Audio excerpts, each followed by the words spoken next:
Hello and welcome to another episode of the Portrait Profit Show. This is Jim Landers, and my mission is simple. I help portrait photographers make a great income doing what they love. Each week, you get tips and systems on the business side of photography designed to help you gain a mastery over marketing and sales, reducing the struggles that most photographers face so you can finally get what you deserve. You're in the right place. Welcome to the Portrait Profit Show.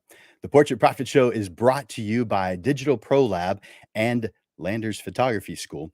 And with Digital Pro Lab, we have Amanda. I'm going to bring Amanda on. Hey, Amanda, how are you doing today? Hey, Jim. I'm doing well. We're definitely in the holiday season. Hair's up. I'm just frazzled, but I'm excited. It's always a good time of year for us. Good. Yeah, I can imagine it's got to be crazy busy for a lab, especially your lab this time of year. Yes. Yes. As you know, we cater to multiple markets. So there's our consumer market, but obviously we definitely cater to that professional market. And right now, our pros are in full swing trying to get all those Christmas cards out for everybody, last minute holiday photo gifts, all that good stuff. So we're trying to meet their deadlines, and working with a local lab is what's really useful to those that, as we get a little bit closer, they have a little bit more leeway to fulfill those orders. So it's good. We're in great communication with our photographers, and we're just trying to help them so that we get all the Christmas gifts to where they need to go this year. We're basically Santa and elves. I love it. So, but that if we stop by, we shouldn't expect to see anyone dressed up that way, right?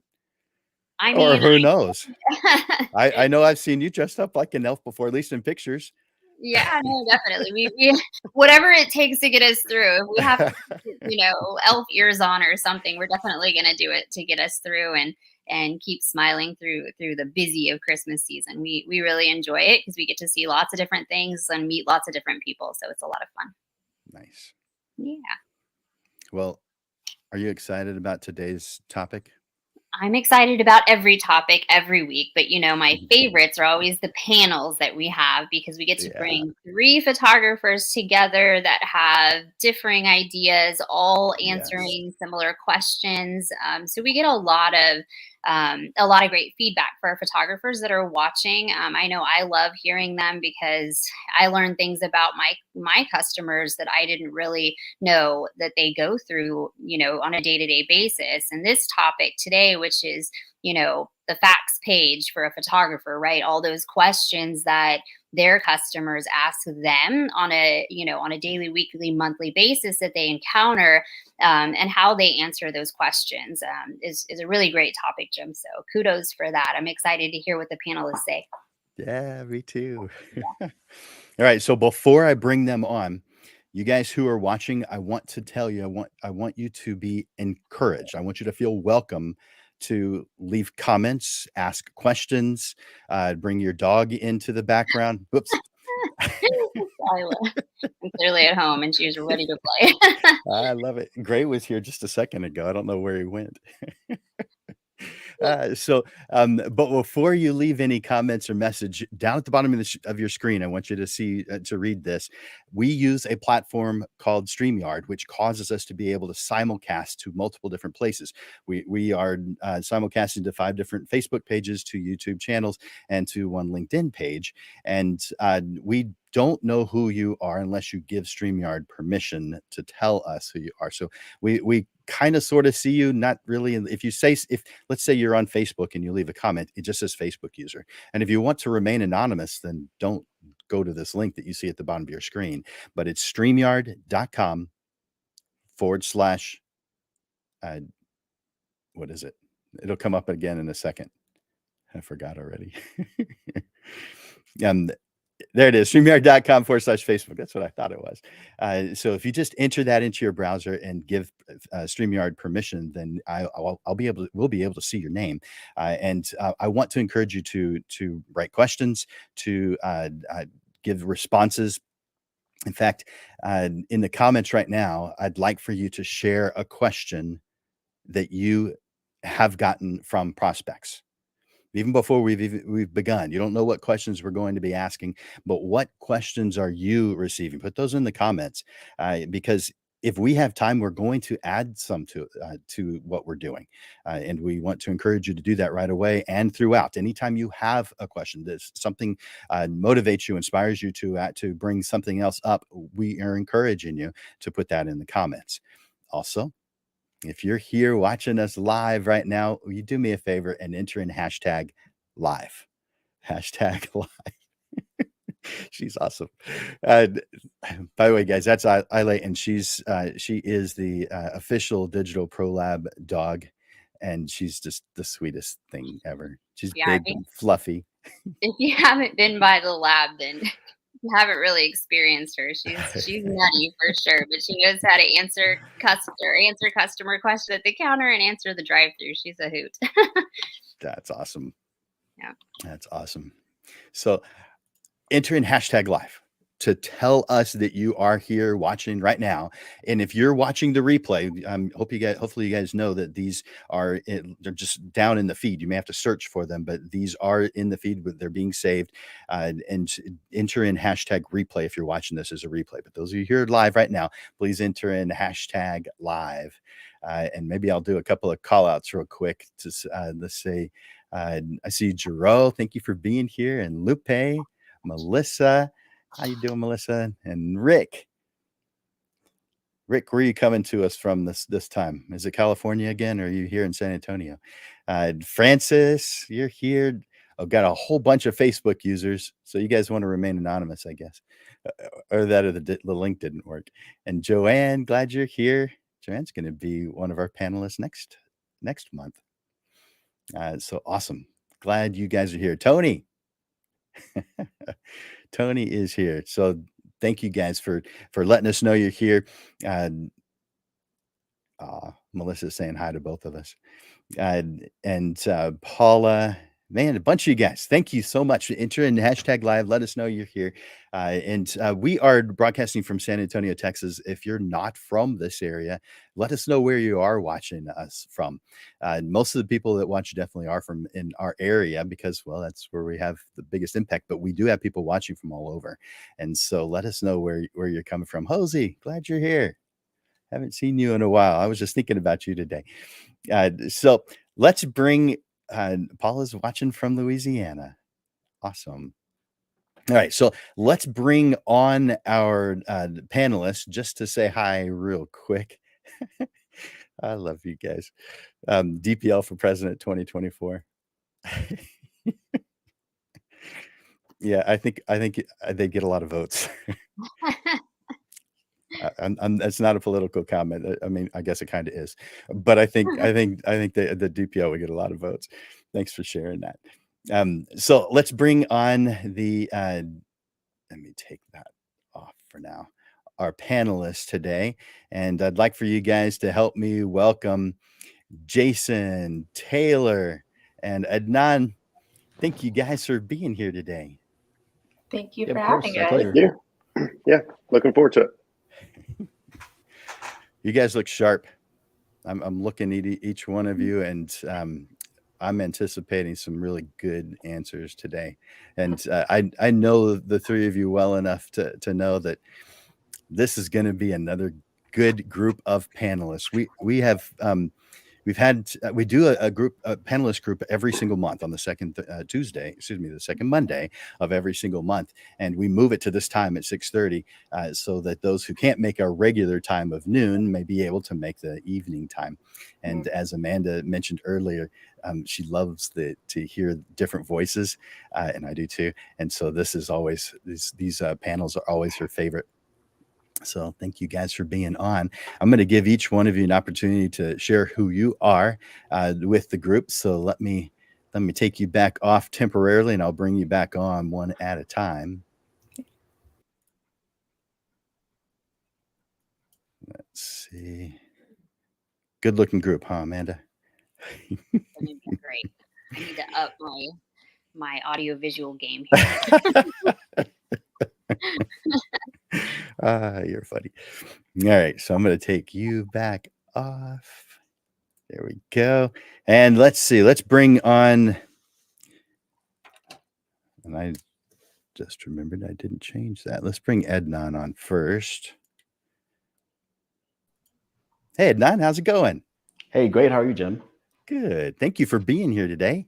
Yeah, thanks for having me. Can you tell us a little bit about you and what you do? Yeah, of course. As you know, my name's Adnan. I was a local San Antonio photographer here a couple years ago, and currently I own Nitro Media Group, a digital media agency. We specialize in videography, commercial photography, drone footage, live streams, and multi-camera setups for events. A lot of what I started with was portrait photography, and since then we've kind of branched out a bit, but today we're going to focus on portraits.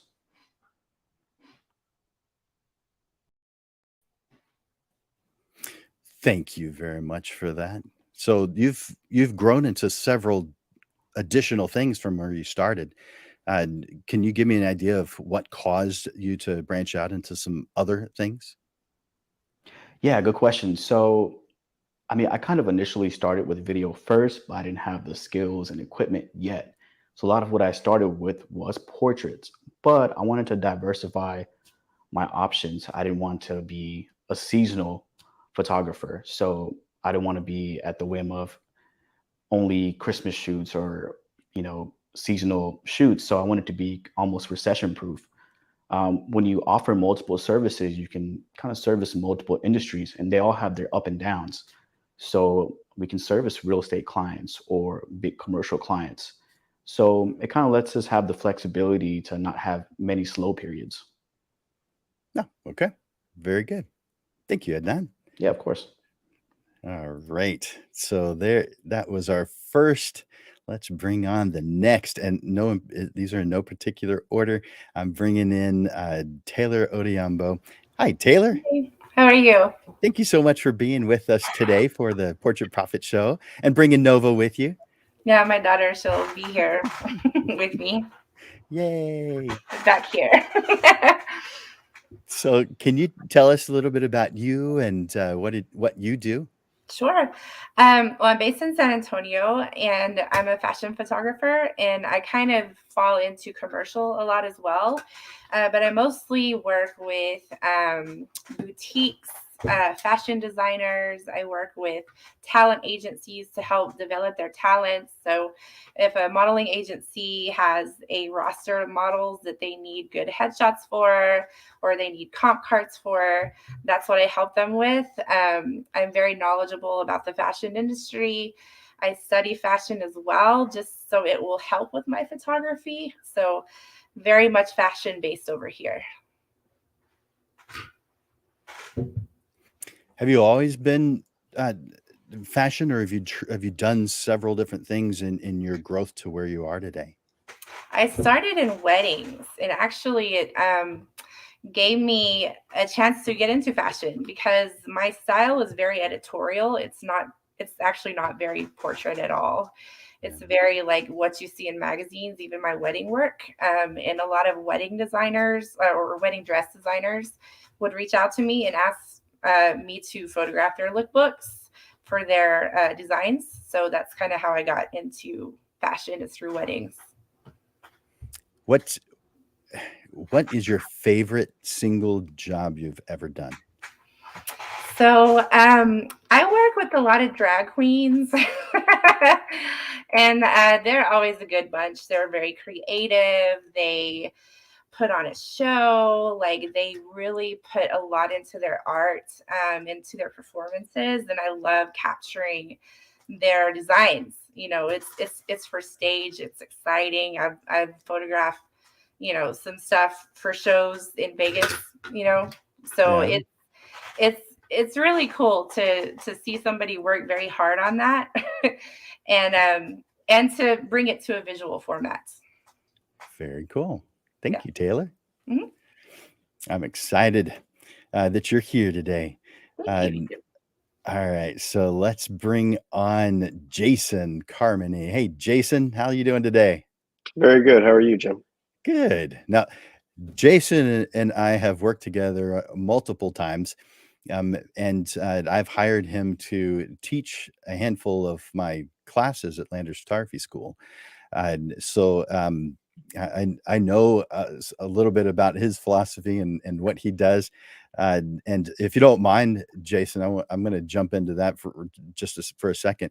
Um, uh, Jason was, moving along, moving forward, learning and growing, and I reached out to him because his work was so freaking fantastic that I wanted him to teach a couple of my classes. And his initial reaction was, uh, I don't know if I'm the right guy for the job. It's not his exact words, but he may not have seen himself as fantastic as he actually is, or even it was then. And so I wonder if I helped you realize that. Yes, you did. Yes, you did. I mean, it was very extremely flattering to be asked by a photographer who's been in the business for quite a while, and yeah, no, it was awesome, and I really truly appreciate it. Well, you are great at what you do, and everybody seems to just love you. So tell us about maybe a little bit about where you didn't start off doing photography. You started off with some other full-time work, and then now you've moved into it. So can you tell us a little bit about yourself and what you do? Yeah, I am retired Air Force. I'm actually from San Antonio, retired in 2015 and moved back to San Antonio. And I was a broadcast journalist in the Air Force. And I did more on the video side, but somewhere along the way, the portrait side, the still side kind of just grew on me, and kind of bought a cheap little DSLR and started learning along the way. And somewhere around 2017, I finally learned what I was doing, and I really kind of just spent the year just trying to figure things out, and I haven't stopped since. So I pretty much specialize with the high school groups, teens, seniors, and dancers. And dance photography is probably my favorite form of photography. And that's me. And you do it so well. Yep. I always enjoy seeing your work online, and I would assume the clients that you work with, and I think it's a lot of high school seniors, at least lately. I would assume that they're thrilled, and you probably have a lot of parents who just think you're the best ever. I sure hope so. That's the goal. That's the goal. I love what I do, and I think it actually shows in the shoots. And yeah, I can't get enough of it, and I don't want to stop. Nice. Nice. Well, I'm going to be asking you the first question that I'm going to ask each person here in just a second. I want to encourage you guys to enter in #live if you're watching us live. And if this is a replay, if you're watching a replay, please enter in #replay. For those of you who are watching live, though, enter in #live. That way we know you're here. So here's the question. I'm going to bring it up on the screen. I think. Yeah, here we go. So, Jason, these are two separate questions, but they are basically the same thing. It's more or less, how do you greet someone for the first time? But sometimes that's done via phone. Sometimes it's done via email. Sometimes it's a response to a web form. Sometimes it's direct message. Sometimes it's text. There's a lot of different ways that we communicate the very first time. So how do you do that? How do you initiate a phone call? How do you answer the phone to begin with? Like, hello, this is Jason, or what do you say to get things going? I'll start actually with a text response or an email response, just because then that's more typed up. But basically, if somebody texts or emails and is inquiring about my services, the first thing that I put in my response is, thank you so much for inquiring about my services. I always appreciate when people like my work and want to work with me. So I try right off the bat to basically just say, thank you so much for even looking at my work and wanting to work with me. On the phone, it's different because I basically use my phone for everything, and everybody has my phone number. I probably should get a specific line for photography work, but I haven't. And so I typically will respond normally. But once I learn that they're looking for for a photographer, again, I kind of just basically thank you so much for even wanting to work with me. I know there's plenty of other photographers out there, and so I I probably am a little bit too grateful, maybe, I don't know. But I just want them to know that I really do truly appreciate them seeking out my work and wanting to work with me. So that would be my response for that. Makes a lot of sense.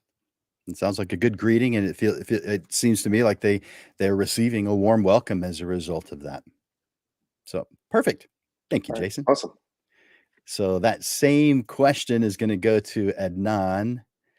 Let's bring Adnan on. Adnan, so we're talking about greetings here, and there's several different ways that we are talking to someone for the very first time, obviously. So how do you do that? On the phone, via text, emails, DMs? How are you interacting the very first time? Yeah, good question. I mean, like you said, one of the most important things. So initially, when I started my business, my number was just out there. And one of the things about having your number on the internet, advertising, is that your phone's always ringing with soliciting calls. So now we do it a little different. So it kind of goes through an automated dialer first, and which kind of rules out all the spam calls and all solicitations. So once the customer kind of navigates through that, then it'll come to me or my answering service. So I actually have people answering my calls, kind of asking the customer what they want, what they're looking for, how they found us, things like that. And then depending on what they're looking for, it'll either get handed off to me or somebody else, and then we'll consult them. So it's more of a warm handoff. And as far as emails, emails are more direct, so they'll go into our main email, and then some of us will see them, and depending on what it is, I'll answer it or somebody else will answer it. But generally speaking, the expectation is you thank them for reaching out because they could have reached out to anybody else and they chose to reach out to us. So, I mean, we definitely come with an appreciation when we answer the phone or email or text or whatever medium they message us in. Well, that makes sense. That's perfect. So, where do you feel that the majority of your leads are coming from, as far as how are you interacting with them? Are they via a text, a direct mail, a phone call, an email? Where are they coming from? A web form? Yeah, and not to go on a tangent, but we use a funnel like most businesses should. So generally, it's going to be from web presence to advertising on Google and just our organic reach on Google and other platforms. So generally, when they're looking for specific topics, because we offer so many services, we want to kind of guide them to a pretty narrow approach. So within each of these landing pages, there'll be an option for them to fill out a lead. Hey, I'm so and so looking for this, and it'll come basically to us in the form of an email, but for them, it looks more like a chat box or a form lead online. And you're responding via an email then? So another, common way for customers to reach out, once they submit that form, it actually emails them back an option to schedule a direct call or a Zoom call with us. So, I mean, I wish I could say it was any one of these mediums, but it really is a combination of all of them. It will be phone calls, it will be emails and chat Yeah. submissions. Okay. Very good. Thanks, Adnan. Yeah, of course. Appreciate it. All right. So let's ask the same question of Taylor. So, Taylor, tell us about how you are interacting the first time, whether that be by phone or email or text or however it is. How do you interact that first time? Sure. Well, I do get phone calls quite a bit.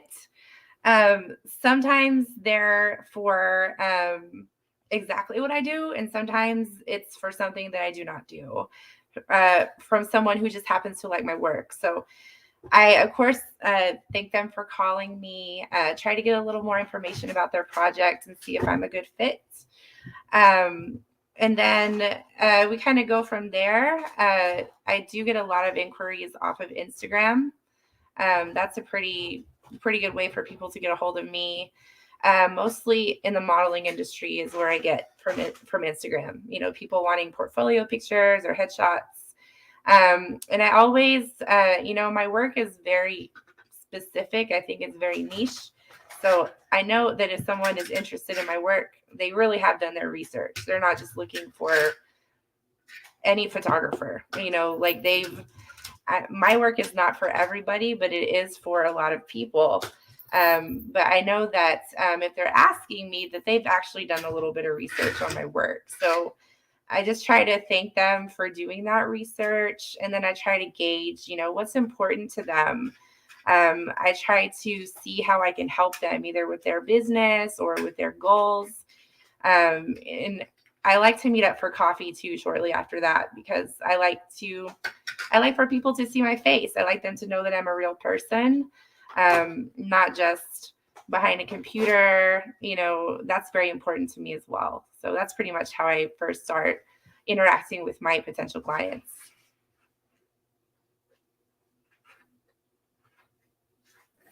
Perfect.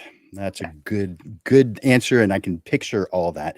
And I agree. Not everyone is your client, so we need to find out what is it that we're trying to accomplish here, and we're all just tools to help someone else get what they want. And we're the experts, so we know whether we're the right tool for the job or not. If we truly are an expert, we know. Yeah. And so one of the marks, I think, of an expert, and you're certainly showing it, is when you're the right tool for the job. And you also know when you're not the right tool for the job. And if you believe you're the right tool for the job every single time, you're not That's very not good. much of an expert. That shows how little you know if you think you can press that button in front of anything and be the right choice Yes. for that. So thank you for bringing that up. I appreciate that. So I'm going to ask you the next question. Okay. And before I do, I want to encourage you guys, if you're just joining us, enter in #live to let us know that you're watching live. And I want to encourage you to make comments in the comment section. If you like something that you heard, click that like button. Click that love button if you liked it. If you don't like it, well, click the laughing icon, click the wow button, click the angry button, whatever it is that's appropriate, because we all have differences of opinion, and those of us who are experts can handle them all. It doesn't matter if you disagree with us, because we're going to keep on doing what we know is best, and you are going to keep on doing what you know is best also. So we are encouraging you, hit that like button, hit that love button. Oh, and do shout outs. If you think Taylor's awesome like I do, well, then tell her that. Say Taylor rocks, or whatever it is that you feel is appropriate. Same thing for Adnan, same thing for Jason. Let them know that you're here and you're supporting them. All right, so Taylor, here's the next question for you. How do you respond when someone asks, do you do, and it is something that you actually do? The next question is going to be if it's not what you do. And so you touched on that a moment ago. So you've discovered that it is what you do. What happens? How do you respond? Yeah. So a lot of times people will, let's say somebody just started their boutique, or they've just started a clothing business. And they're figuring out all the manufacturing stuff, and they're figuring out sample sizes and getting sample pieces together. They'll ask me, like, what experience do you have with this? Like, I'm a brand new startup, or I'm starting this new project. And they want to know, do you do this specific thing? Because they know where they're at in their business. And a good photographer, a good fashion photographer, and a good commercial photographer, which is pretty much what I do. If we're doing our job well, then we should be making our customers money. So it's kind of like they're very specific when they ask me, like, do you do lookbooks? Do you do catalog? Do you do web presence, just content for social media? They ask me very specifically, and I, of course, have those answers. And to touch on as far as like how what they address as far as if I'm not their photographer, I do have a lot of people that like my fashion work, and they ask me something like, can you do my newborn photography? And then I'll just tell them I'm not the one for you, but I know a lot of people who can help them with that. So I try to plug in other photographers as well when I have a chance to. Cool. You're going to get a chance to answer that question again, because that's the next question after this one. So thank you for that. you're helping them to uh, have a clearer picture of what they're trying to do, or do they come in already knowing exactly what they want? It depends. I do have some people that are very specific about what they want. Maybe they've been in the fashion industry 20, 30 years, and they've been doing this much longer than I have been. And they need somebody that can execute their vision. And it's very important that I'm on point for that, because this is a person who knows their business. This is a person who knows their audience.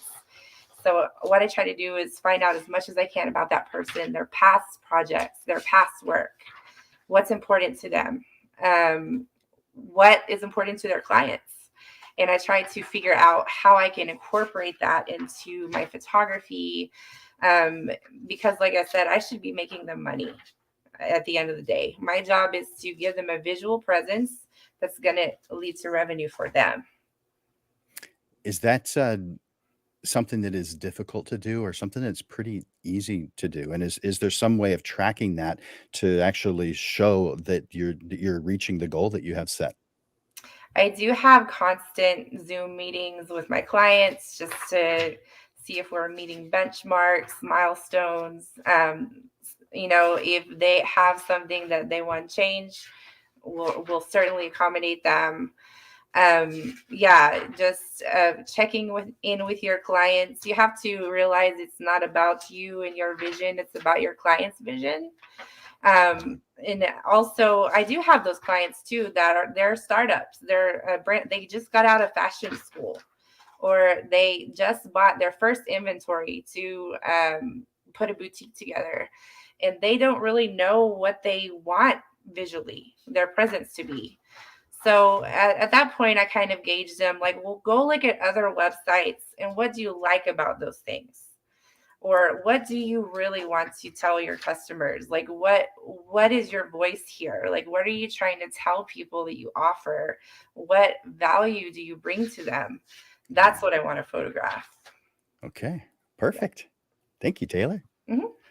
All right, so let's ask that same question now of Jason.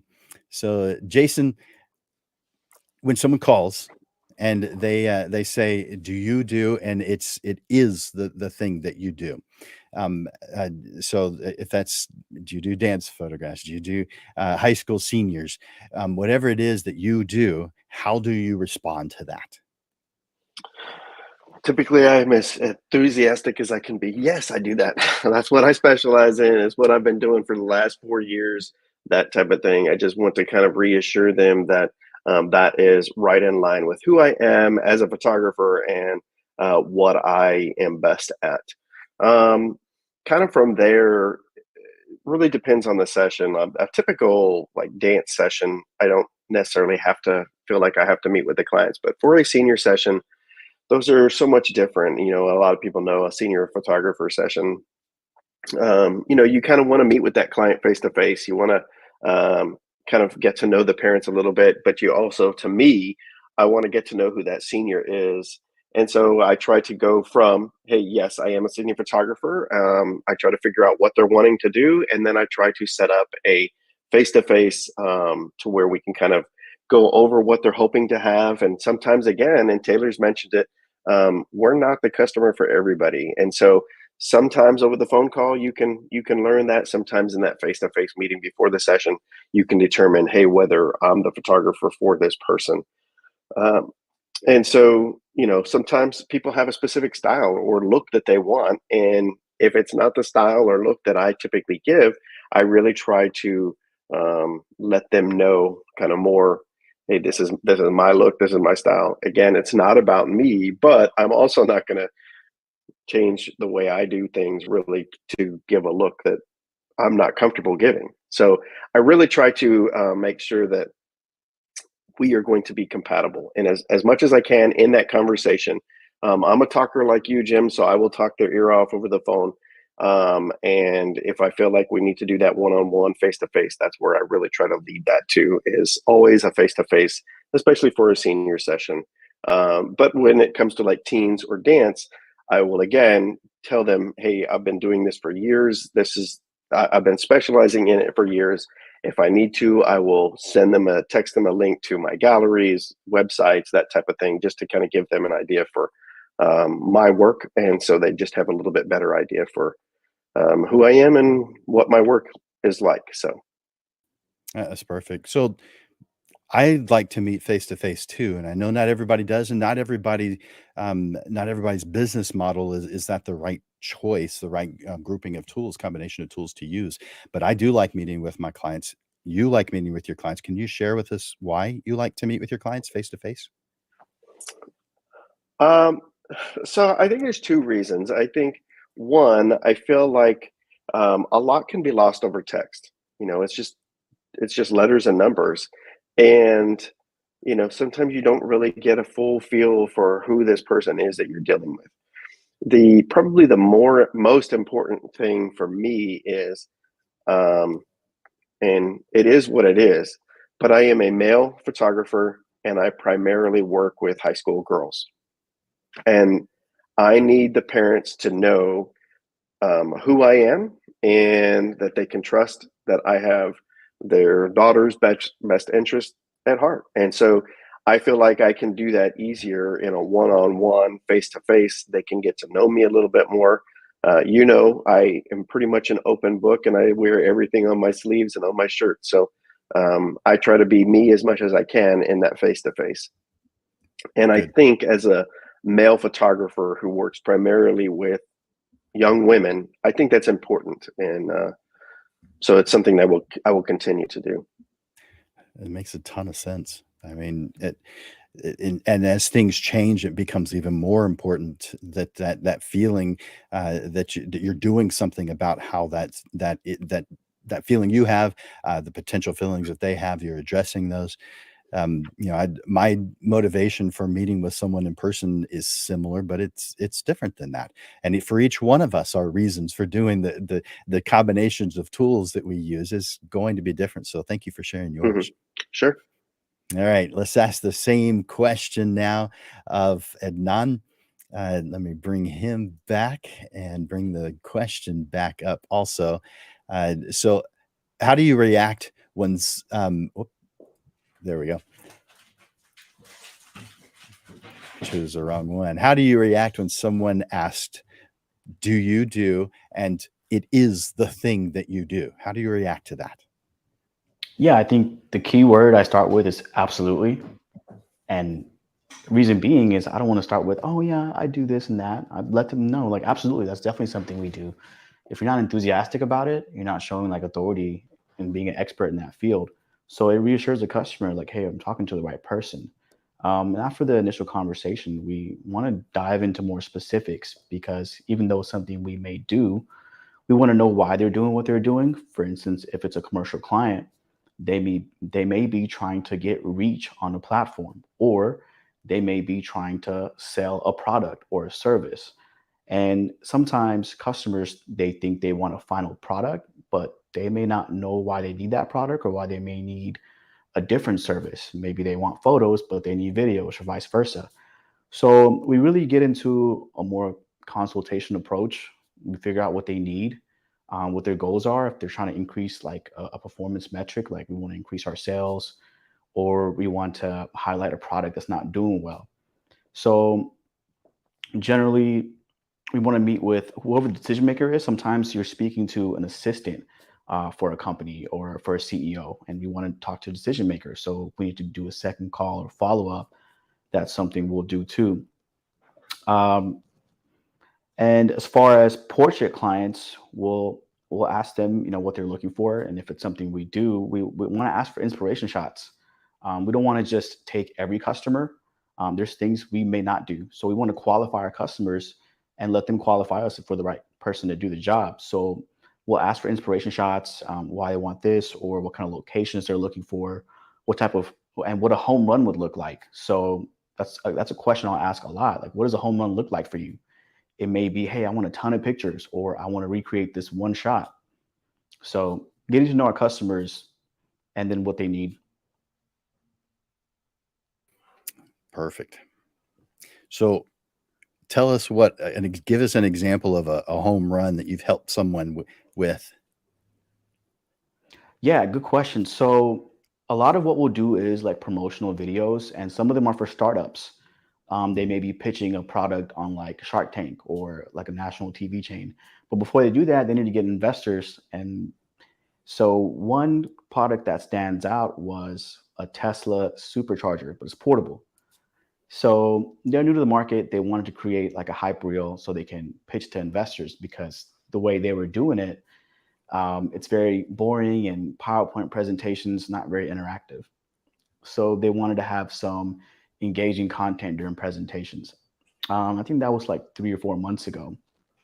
So one of the questions I asked is, what does a home run look like for you? And is it making a cool video or is it actually getting funding? To what you imagine, they said both. We want both. So spent a couple of days working with them in Austin. We obviously had to drive around Teslas, which is always fun. But they did end up getting funding, and the video was a huge proponent of it. I don't know who just said that because it says Facebook user, but I think it's directed towards you. So that's why I put That it sounds up like on the me. screen. Yeah. Well, thank you for sharing that example. I appreciate that. Yeah, of So course. let's ask you the next question. Sure. And it's the same, but it's the opposite. So someone calls, and this isn't the kind of thing that you do. Maybe it's just slightly outside. Maybe it's a lot outside of what you choose to do, or maybe it's just something you can't do right now. But the bottom line is, it's a no. How do you respond?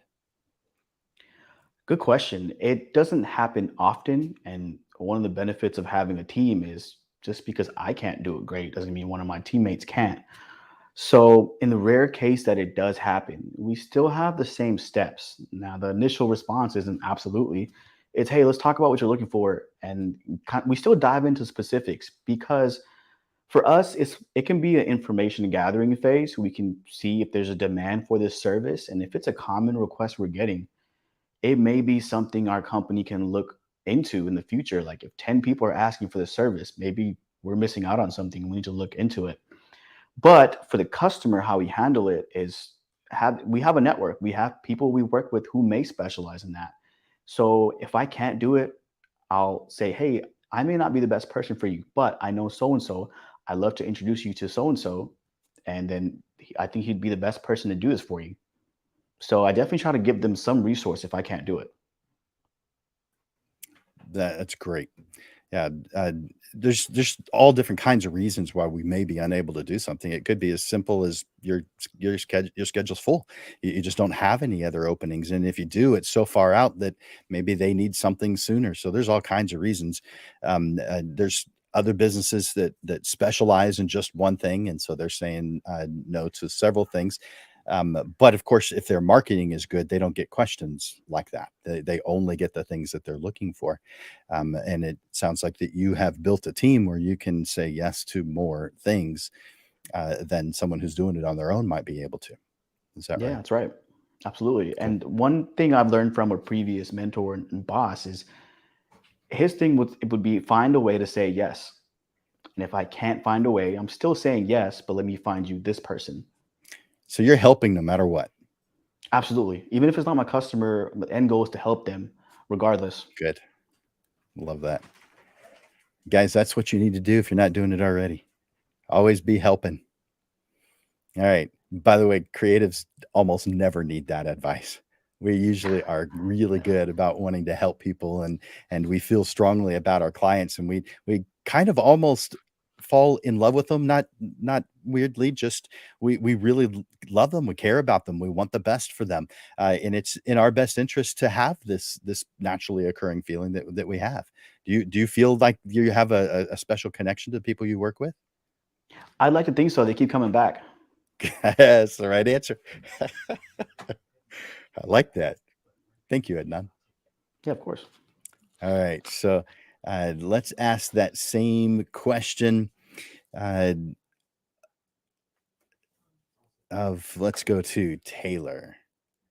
So, Taylor, Mhm. when someone reaches out and you're just not the right tool for the job for whatever reason, Yeah. how do you respond to them? Sure. Well, my work is very like kind of edgy, kind of, I don't know how to describe it. It's not a happy sunshine rainbow kind of work. And there are a lot of photographers out there. So if I see that somebody is really looking for that type of aesthetic, think J.C. Penney's ads or Target ads, I'm probably not going to be the best person for that. And it was kind of the same when I was with doing weddings. There's a lot of these brides, they go on Pinterest and they find these ideas that they fall in love with. I'm less in love with those ideas. I think they're kind of cheesy. I like to do a more organic, kind of candid approach to weddings, especially. I don't do them a lot, but this is just an example. I have no problem telling that bride, I don't think we have the same vision. But kind of like Adnan was saying, you still want to help that person. You don't just want to say, I don't want to work with you, because that's not the case. Like, you wish you could work with them, but you want to be honest about your capabilities and their expectations. So I know lots of I know lots of photographers who love that kind of thing. They'll go on Pinterest and they'll put together boards full of ideas they want to give brides, and they really lean into that type of aesthetic. And I have no problem recommending those photographers to people, because at the end of the day, you want them to be happy with their project or their wedding. Those things are so important to them. And you just have to be honest with yourself and with them that I'm not the best fit for you, but I'm going to try to find you the person who is. Have you built relationships with several other photographers who do things that aren't similar to what you do so that you can recommend others? Definitely. Like I've gone and looked on the groups and looked in my local, just Googled like San Antonio newborn photographer, or I know people who like do the cosplay photography. I don't do cosplay. I don't think that I'm the best equipped for that. I don't even watch really a lot of the movies and the animes that people dress up as. I wouldn't understand it. But I know people who are really good at that. So yeah, I definitely maintain those relationships so I can refer people. Smart. Yeah. Good. Well, thank you, Taylor. I appreciate your answer. And let's ask one more. Let's ask Jason that same question. So, Jason, when you get a phone call or a request of from any type, text, a direct message, and it's not something you do. It's maybe not at this time because you're busy. Maybe it's because it's just not the thing you feel you're best at. How do you respond? I think Taylor said it earlier, and I think it's absolutely 100% correct. You be honest with them. I do get requests for weddings and for newborn stuff, and that is nothing that I want to do, nothing that I care to do. And whether that sounds bad or not, it's not something that I want to do, and I don't specialize in it. Can I get all the key moments in a wedding? Sure. But it's not something that I want to do. And so again, if I've got somebody that's reaching out and asking about it, the first thing I'll tell them is, thank you so much for reaching out to me. However, I am not a wedding photographer, or I don't specialize in wedding photography. I do typically tell them, hey, it's something that I can do, but it is not something that I typically offer. And if they are or if they are persistent with it, what I do try to do, whether this is wrong or not, is I price it probably higher than I should. But I also want them to know, or I tell them all up front, hey, this is not my forte. So if they decide to go with me, they know what they're getting into. And I feel like I do my best to educate the client, educate the customer first, give them the truth about me. And for the most part, nobody asked me to do wedding photography. So I really I've actually probably gone away from more of the pricing high. It's more so I just don't do it. I just don't. It's not something that I do. And as the others have said, I recommend out. I have a couple of photographers that I've worked with before, and wedding photographers, newborn photographers, and I will always push them immediately that way. My hope, of course, is that they push people to me that they can't work with, and that's happened in the past. So again, the important thing is that they get the photos that they want, right? I mean, it's their money, and you kind of put yourself in that same position. I want to spend my money on the best person for the job, and if somebody is not necessarily capable or their heart's not in it, then it would be nice if somebody sent them the other way. I think a lot of probably tangent here, but a lot of newer photographers probably test those waters so much. Oh, I'm going to do this, I'm going to do this, and they take on those things. And sadly, you have people that do weddings and they've got bad photos, because people they wouldn't really say truthfully what they could and could not do. So I really try to be as truthful and upfront with my client about my skill set and what I can offer. And that's about it. Well, sounds good to me. I mean, it's honest, it's directed. It's if you are a hammer, you're not trying to be a screwdriver. If you're a screwdriver, you're not trying to be a hammer. Sure, you can turn the hammer around, or you can turn a screwdriver around and use the back end to hammer that nail into the wall to put your photograph up. But you're Right. saying, hey, I'm a hammer. Right. I'm a screwdriver. You need to Yeah. hire the other guy because I am good at what I do and I can do those other things too. However, I'm not as good as someone who specializes in it. So is Yeah. that how you feel? Am I Yeah, understanding exactly right.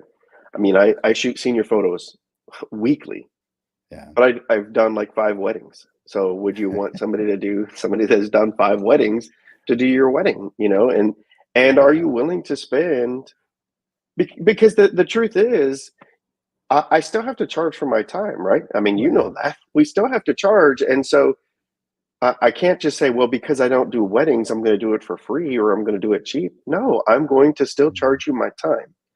And I'm probably going to charge you more because it's going to take me a little bit more time to do it because it's not something that I typically do. So, Okay. yeah. Nice. All right. Well, I'm going to ask you the next question, Jason. All right. So let's bring that one up on the screen. And that's someone asked you, how much do you charge? How much is it? How do you respond? That's always the tough one, how much do you charge? Well, I basically tell them what the session is. I actually I'm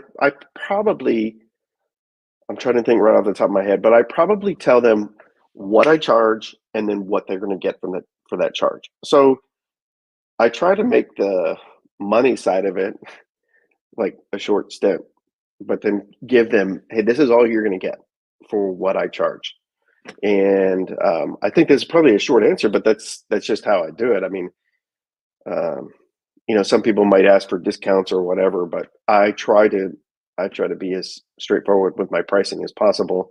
But I also try to reiterate, this is what you're going to get. This is the experience you're getting. And this is what you're going to get for that price. Do you have a similar way or the same way that you say it each time, or is it based on what they've asked? I think it probably varies based on how they ask. A lot of clients, at least a lot of my clients today, they're looking for digitals. Well, I had a lady recently reach out, and she specifically in the text or in the email, she specifically was looking for prints. And so I geared my response based off of what she was asking for. Why would I send her a response of, hey, I only do digitals when I can easily use Digital Pro Lab? Shout out to our Digital Pro Lab sponsor. But I can easily do prints and just add that to what I offer. So I will probably tailor it more towards what they're looking for. Okay. Very good. Well, thank you very much for that, Jason. Mm-hmm. Let's ask the same question now of Adnan.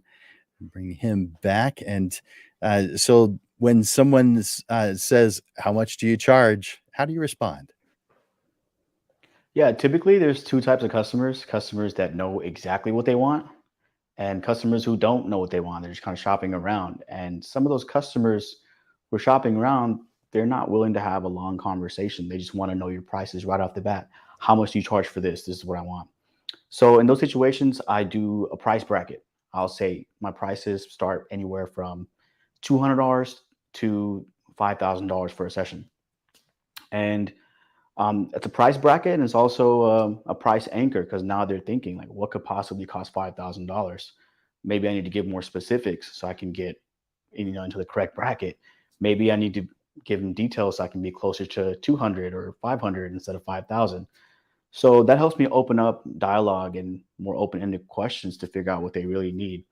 Um, that we do have packages for things, right? But we also have a la carte stuff. And I think most customers should fall under a package about 80% of the time.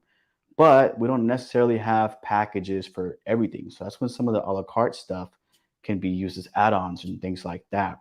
And it's really hard to get that information out of a customer who's just wanting a blanket price without giving us much specifics. That makes sense. So you're having to visit with them just a little bit to find out those specifics so that you can give them a more accurate ballpark figure, or how does that part work? Yeah, great question. So I'll use an example, like for instance, a real estate. Most of the properties I'll do or my team will be $1 million plus properties. Because generally, like smaller homes won't really have what's in the budget, and they'll use their local teams. So if one of those agents or homeowners just reach out blanket, like, hey, how much do you charge for real estate photos? Now, one of the benefits of our team is we offer more than photos, right? We do videos, we do 3D tours and drone footage and stuff like that. So it's also an opportunity for us to kind of build them a whole package, figure out exactly what they need and where we can fall in. And so I'll ask for what? You need just photos? Are you looking for drone footage as well, 3D tours? Are you looking for a full, web page for your house? So does that kind of answer your question?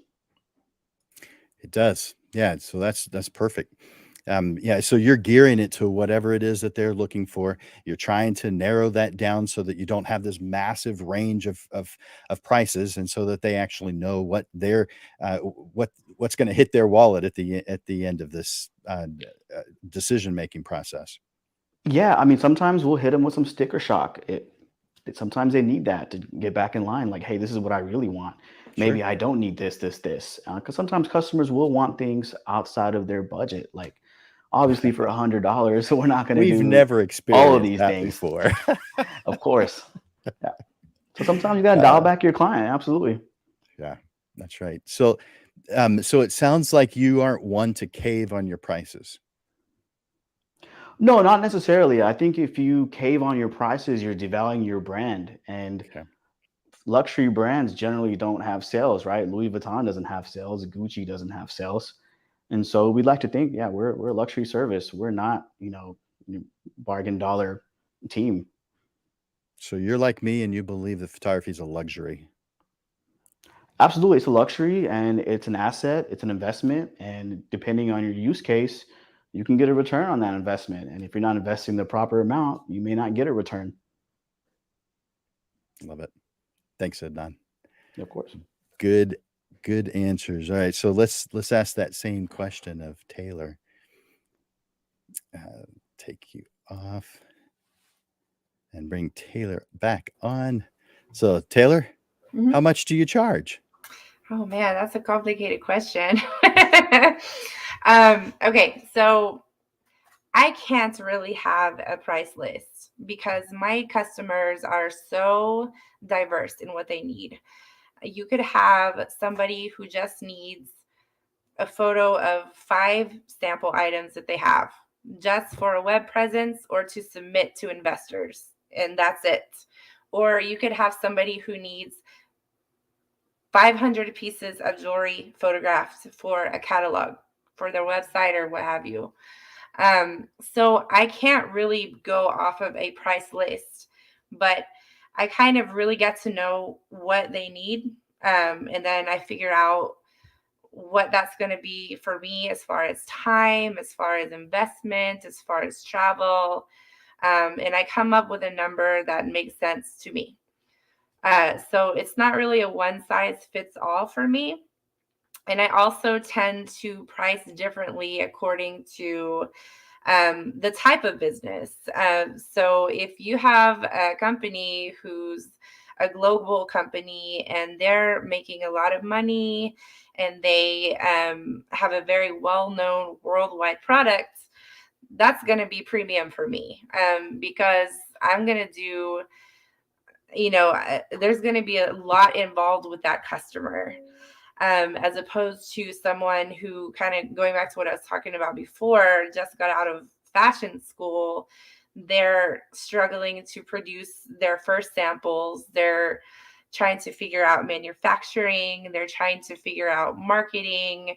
They're a startup. I tend to be a little bit more lenient with those people because I'm an entrepreneur myself, and I really want to see entrepreneurs win out here. So that doesn't mean I'm going to give them bottom dollar pricing, not at all, but I'm probably going to be more flexible as far as what I can do, what I can't do with them. I try to find some alternatives if, I know that they're in that startup phase of their business. So it just kind of depends on who my customer is as far as what I will charge. Do you have a ballpark range that you might start off with? If they're, if they ask how much is, you may say, well, I don't have enough information yet to share what, the answer is. I'd love to discuss my fees. However, I don't know enough about your project yet to give you Sure. an answer, but maybe you give a ballpark at that point, or maybe you just go straight into answering questions. What are you doing at that point? Sure. Well, here's an example. So, like, if it's a talent agency, if I'm doing model actor headshots, that's pretty straightforward. I'll do one person for this amount. If they bring me 5 people, I'll discount it. If they bring me 10 people, I'll discount it more. So it's more like, if you're bringing me a lot of work, I'm going to give you some, I'm going to be more lenient on my pricing. But if it's something like I was saying before, like a designer or a product that they're trying to put onto the market, then it's going to be a little bit, I'm going to have to do a lot more research. I'm going to have to figure out how many products they need, exactly what pictures they're going for, just and also my own research. I have to research the materials. I have to research the for example, like makeup on models, like certain makeup doesn't do well under certain lighting. I have to be knowledgeable about that. So it's also my time.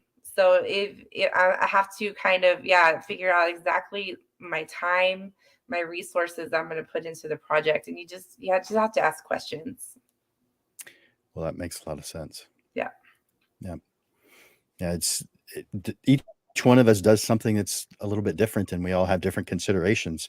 Mhm. And so most of us don't have a direct answer to how much is until we've had an opportunity to visit with that person, find out what the end result is supposed to be, so that we can plan a path to get there, which tells us how much it's going to cost. And so people call, and I think their goal with that question is for you to just give them an answer. But it would be, you either could just read off all the different prices that you've had for your entire career. If you had a price list like a menu for a restaurant, I guess you could read the menu. But for none of us really does this do a good job to just answer the question. And so And I we will say tell something them, along. And I will tell them, I'm not going to be your cheapest option, but I'm going to do the best Okay, job. good. Yeah. Yeah, So I like that. they already know that there are cheaper options out there. And if that's what they're looking for, go that way, But if they're looking for the job to be done correctly, to really find the voice of their brand, then I tell them paying me is an investment in your business. That makes sense. Yeah. That makes sense. Perfect. Well, Taylor, I'm going to ask you the next question. Okay. So the next question, let's see, is, so if someone asks you how does this all work? You've gotten some information from them. Maybe you've been able to give them a price range, and they ask this question. All right, so how long is this going to take? How does this all work? What's the process, the creative process that you are going to share with them when they ask you a question like this? Sure. Some of my work, it's pretty straightforward. If it's model portfolios or if it's headshots, I can get those turned around in about a week. Those are pretty easy. But if it's like an entire catalog of a jewelry designer, or I have a few like uh, people who make like leather work, or things like that. If I have 500 products to put together for their website catalog, that's going to take me a lot of time. So I'll generally kind of space it out so that they can get started. Let's say I photograph 50 items per week so that they can just start getting stuff on their website. So they don't have to wait for me to do the whole 500. I want them making money immediately. So I'm really all about, spacing it out for my customer depending on their needs. But yeah, I try to turn around pretty fast. I do have a lot of projects going on simultaneously, so it's not going to be super fast, but it's going to be within a reasonable amount of time. Good. And so you're sharing that with them up front as part of their decision-making process? Yes. Good. Okay. Very good. Thank you, Taylor. Yep. I appreciate that. All right. So let's bring on, let's see, I'm going to bring on Jason. But before I bring on Jason, you guys that are watching right now, if you feel like any of this has been valuable for you, I want you to put something in the comments. It's helping, or this is valuable, or I appreciate this, or I appreciate Taylor, I appreciate Jason, I appreciate Ednan. If you guys are watching and you're appreciating the time and effort and the energy and the passion that these panelists are giving to help you guys out, do one small thing. All I ask is tell us in the comments. Tell us what you're feeling. Each time someone says something that you like what they're saying, or you can add something, add that to the comments. For instance, I appreciate things like Tony said, to save myself from long conversations and back and forth. He asked what their budget is. Thank you for sharing that, Tony, because that is great information that all of us can grab something from. It may not work with our particular workflow, or it may be the perfect solution for our workflow. So thank you for sharing that. I love these comments where it's a great answer. I'm working on my prices. Very good. Oh, they're good. Yeah, asking what's everybody's Instagram and Facebook. Thank you for asking that, Jero. And working on pricing. Thank you guys for sharing. Thank you for sharing. Keep on doing that. We want to see that. And so let me go back to, let's see, to Jason. And Jason, the same question that I just asked Taylor. How do you respond to when someone you've gone through your prices? They seem like they're interested. They're still trying to make up their minds. They're asking something along the lines of, "Well, how does this all work? How long does it take?" Anything along the direction of what is the process by which you're going to be doing this job? Sure. So, it kind of varies a little bit depending on the session, of course. Like a senior session, typically, if we're having the phone conversation, what I will do then is I will set up a meet and greet, a face to face, and I try to do this well in advance of their photo session. And mainly, it's at that face to face where we will kind of discuss kind of where we're going. Now, this is probably more so when they've decided to go ahead and book with me. But if I'm saying, or if they're still determining, that's what I would basically say. This is where we're going to go from here. We're going to set up a face-to-face meet. That way I can meet your student. We can kind of discuss and go from there. If it's like a dance session, typically what I'll say is, okay, this is kind of how we're going to go from here. What I would need from you is I want to see what your dancer wants created. And I typically can create it, but I want to see what they're thinking so that I can kind of be in line with them.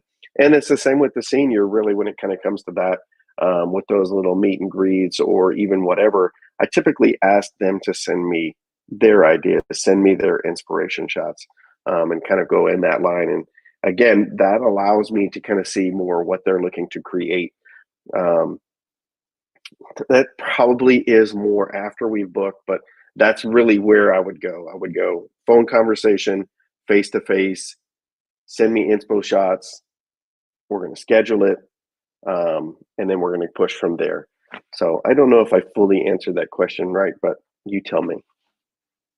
Well, it sounds good. If you're helping them visualize what it is they're going to have to go through in order to make an end result that they're thrilled with, then I think that that's fantastic. And it sounds like that's what you're doing. You're sharing with them how we make this happen, what's next, what are the steps that we need to take, how much this is going to cost, because that's definitely an Right, important variable, and right. how long does it take, all these in variables. And Hmm. it sounds like you're sharing these with them during that initial prospect phase before they have become a paying client. Yes. Yeah. And again, somebody actually, you had mentioned it. Somebody mentioned finding out what the budget is, and that's actually a great question to ask, because that can eliminate that phone call, that conversation right away. If they're too far below your budget, then you know what? I don't think we're going to be able to work, but I do have somebody else that I could probably offer you to. There you go. So that is a great response to that. So.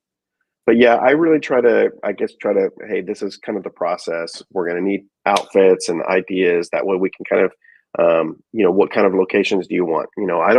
I can shoot you anywhere, but if you don't like the outdoors or nature and you want to shoot downtown and I put you down, or I put you in a park, you're not getting what you're wanting. You're not getting what you're paying for. And so that's all on the photographer to figure those things out. You know, they might not even have a clue. I get so many clients. I don't know anything what's around San Antonio. Really? So it's up to me to kind of, hey, we can go here, we can go here, we can go here. What's your daughter like? What's your son like? What do they want? And then I can kind of go based off of those ideas. But So you kind have of to flesh out your meet client. their personality or their Right. Right. the kind of things that they enjoy doing or the kind of work that they do. Hmm. Okay, For good. sure. Very good. Thank you, Jason. I Hmm. appreciate it. All right, so let's ask that same question of Adnan. Bring him on. So, Adnan, how does this all work? How long does it take? What's the process that we have to go through in order to do business with you?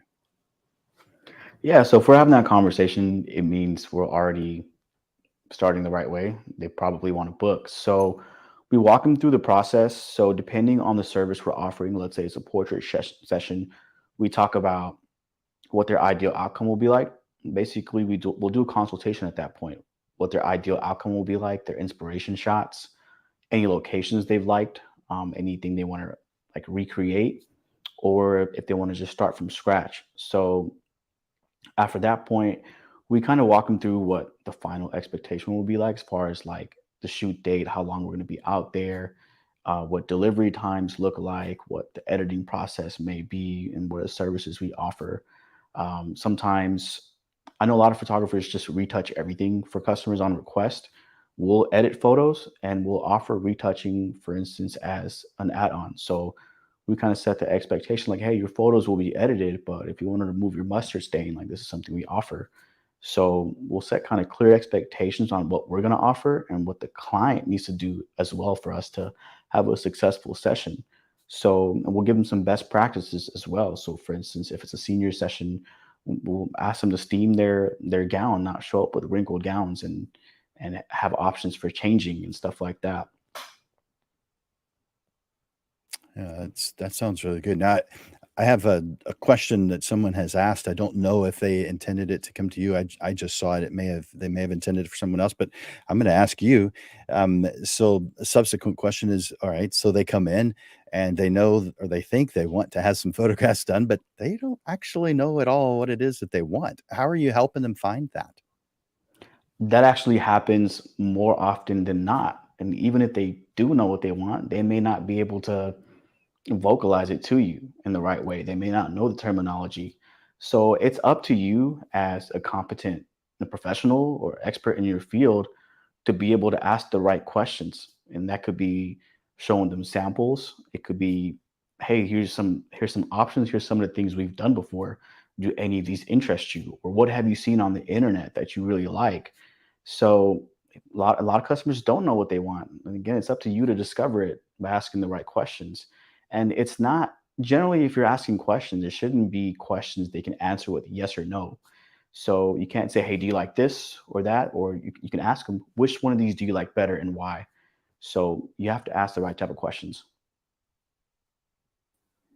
That sounds perfect. Thank you, Adnan. I like that answer. So I'm going to ask you the next question.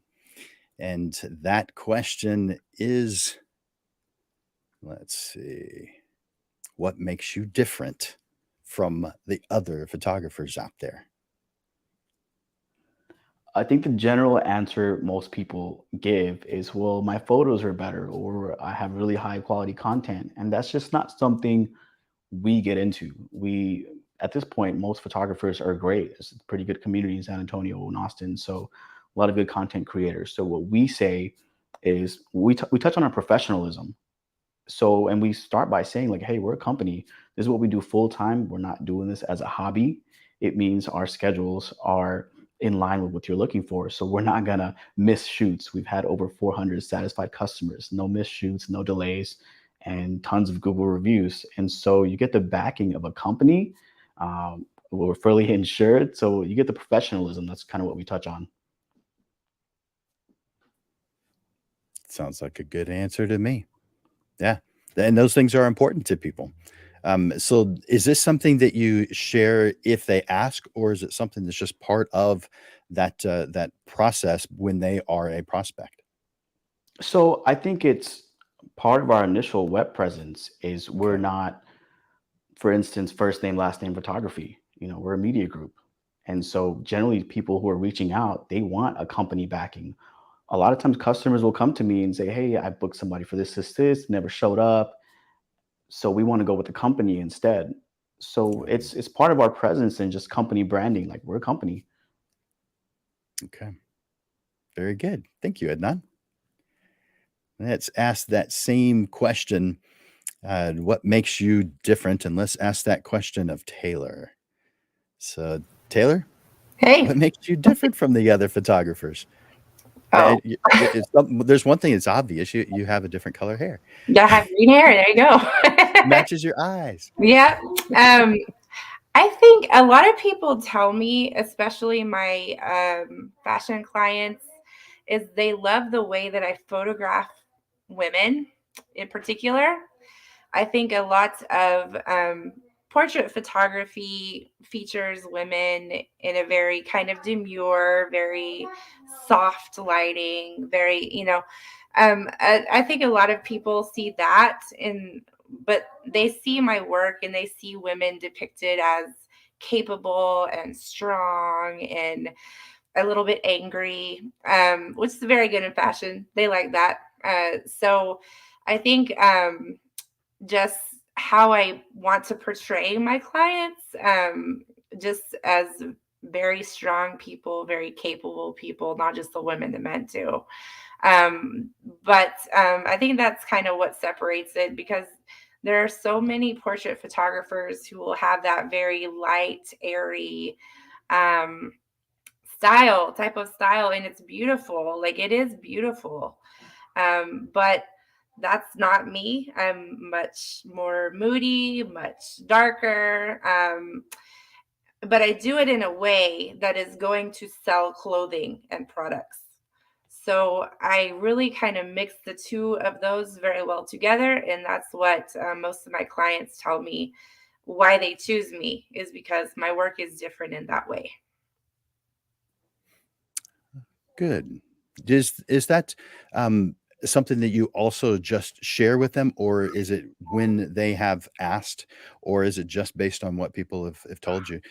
Is it part of a prospect to coming into a client process where you share the differentiators that you have? Sometimes I share it, but I think a lot of people just know. A lot of people Good. tell me, I've researched all of these photographers and they do really great work, but there's just something about your work. They tell me your work has attitude. you know? Good. So it's kind of like, yeah, they've told me this, and I'm able to then tell other potential clients, and then if they get excited about it, then I know I found my people. I know that's my client. So it works out. Sounds good to me. Perfect. Thank you, Taylor. Mhm. I appreciate that. So let's ask that same question now of Jason. So, Jason, what makes you different than the other photographers out there? As I'm looking through this list of questions, I'm like, this one to me is a tough one.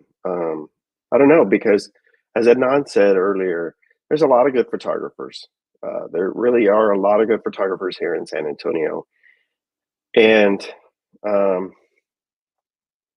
I would say that at least where I specialize, I think that one thing that separates me from every other senior photographer, at least that I see posting socially, is I also am a dance photographer. And so all of my clients, for the most part, are leaning into that dance arena. And that's just kind of the way that it's gone over the last year and a half. And so not only can I do posing and work really well for senior portraits, teen portraits, and stuff like that, but I can capture the action of a dance photo, and I can create that beautiful, elegant, or fun, active, creative shot for the dancer. And I respect what the dancers do, and so I only share what they want shared.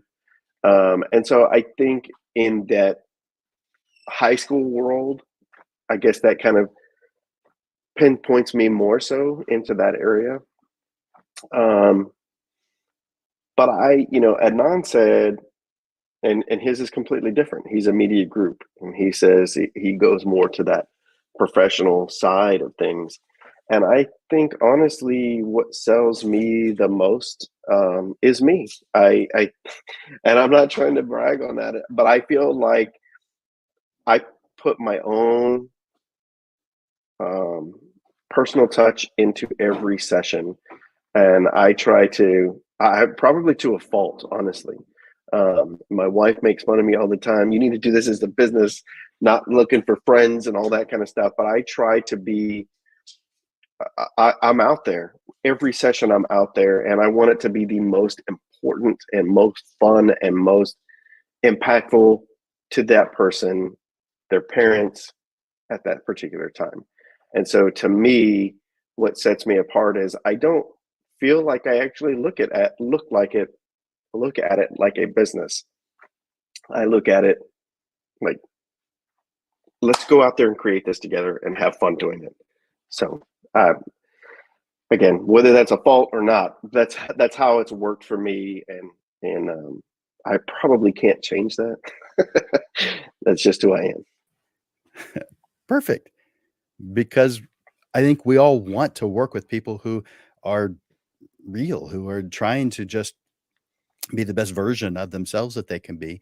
And I don't think most of us are seeking people who are not genuine.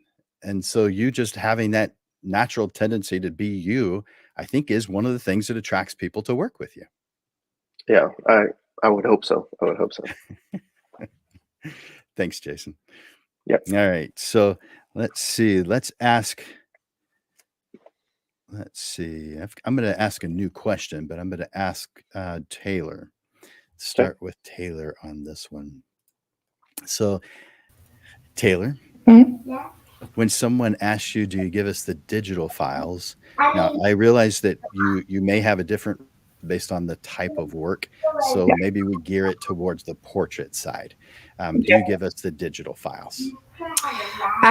So I don't do a whole lot of portrait work anymore, but when I was doing it, I kind of had a hybrid situation going on. So, because I know that digital files are expected now, everybody's a photographer, right? You can go out and get your little starter DSLR and make a Facebook page and give digitals. It's just something people expect. But I did not get myself out of the game completely. If they were going to have digitals, they were going to pay a lot of money for those digitals with me.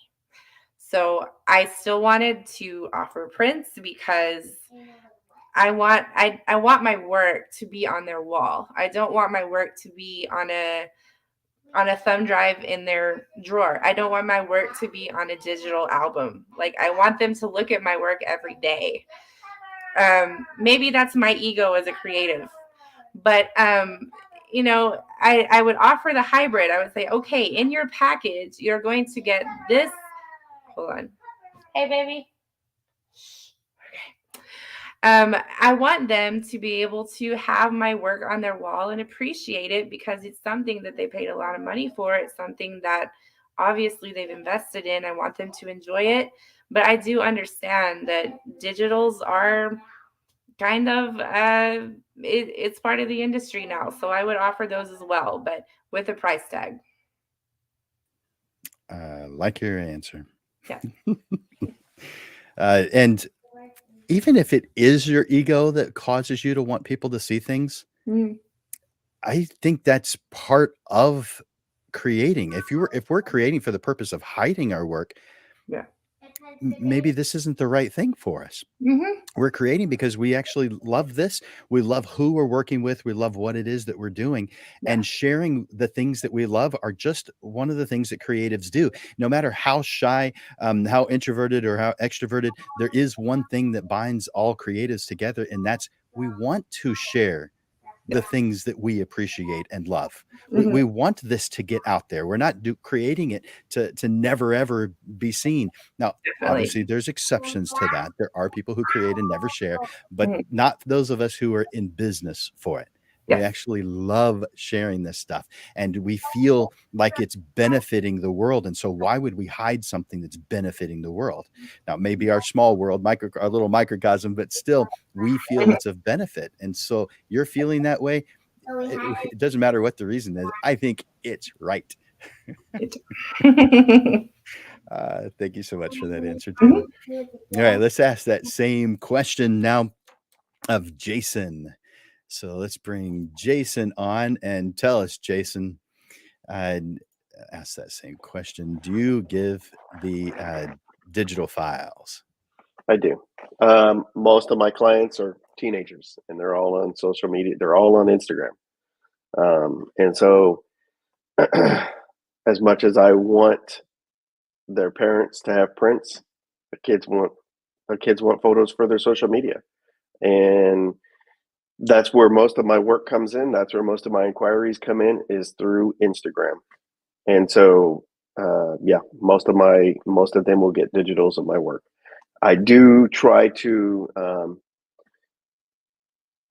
stress the importance of prints. I do have like rep programs, and so I try to give a gift print from some of their rep programs, just again to reiterate, hey, parents, you need to have prints. It's important, especially for senior photos, to have prints, because again, if you keep them on the cell phone, within 3 days, they're lost in food photos, dog photos, and whatever other random photos. And so we need to have these prints. And again, we create for ourselves, but we do share and we do appreciate when people enjoy our work.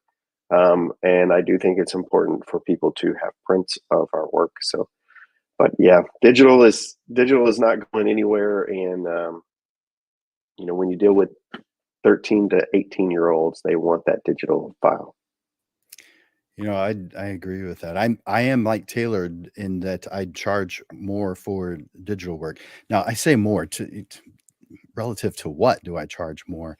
I charge exactly the same price for my digital files as I do for an 8x10 print. That way I'm happy to sell it either way. And my charge for an 8x10 print probably is higher than average Joe's is. And I'll just tell you, it's $350. And so one single digital file is $350. I do social media files for the prints that I create. I have a social media file that I send with it, and it's just for social media purposes. It's not for printing purposes. It's not high enough quality really to Right. print. You can print any digital file, but it's been optimized for its size, for its end result purpose, which is social media. But if you were to do something like that, if you were to give out those digital files, Hosey has a question, and I like this question. Do you watermark those digital files? I don't. I used to. I've gone back and forth with it. I don't. Um, you know, there's a couple of photographers that I really kind of look up to, and their process, their thoughts on it is, if somebody wants to steal it, they're going to steal it. One of the things that you would maybe market for is so that they can look back at it and say, "Oh, I shot with this guy." I get that. I don't do it. I don't honestly like the way it looks on the photo. Whether it's small or big, I don't digital. I don't watermark them at all. You like proof going all over the place? No.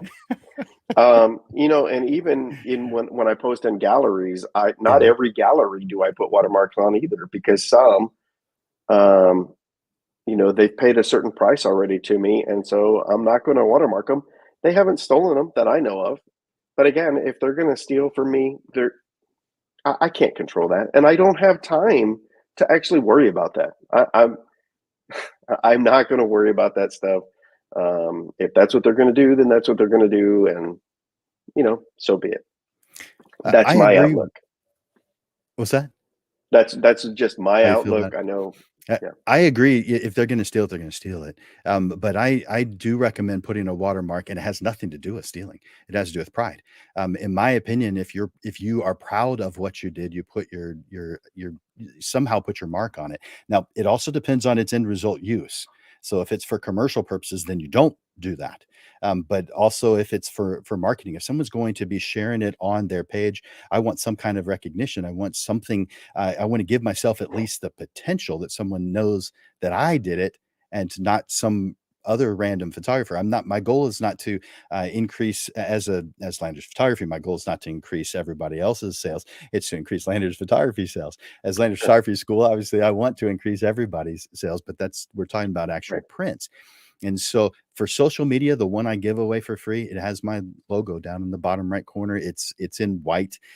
Sometimes it's a little bit less transparent. It's not quite 100%, but still it's down there. And it could easily be cropped out. But again, the reason's not because I'm worried about it being stolen. It's because I'm proud of it, and I want to give myself potential, because it's part of my marketing program. Sure. No, I get that. I get that.